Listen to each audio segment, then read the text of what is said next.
এনে কি আছে যি আজিৰ দিনটোত নাই, কাইলৈৰ দিনটোত আছে।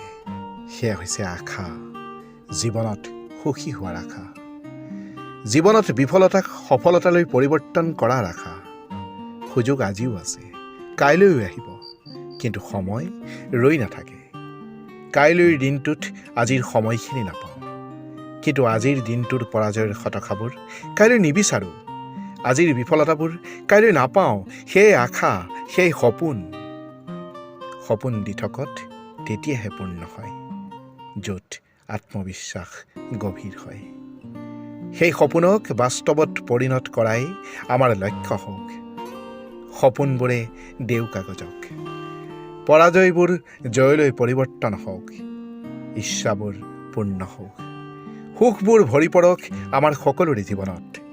জীৱন উচ্চৰ পৰা উচ্চতম স্তৰলৈ গতি কৰক, এয়াই কামনা, এয়াই শুভেচ্ছা সকলোলৈকে।